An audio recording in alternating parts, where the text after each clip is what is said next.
আসসালামু আলাইকুম, আমি রাকিব হোসাইন। আমি লিড একাডেমিতে জাপানিজ কোর্স করতেছি N5। তো N5 কোর্সের আমি হিরাগানা শিখেছি, কাতাকানা শিখেছি।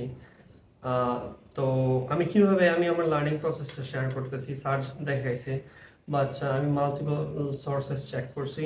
তারপরে হাতে লেখার দ্বারা মানে মেমোরি অনেক ইমপ্রুভ হয়। তো আমি হিরাগানার আ ই কে ১০০ বারের বেশি লিখছি।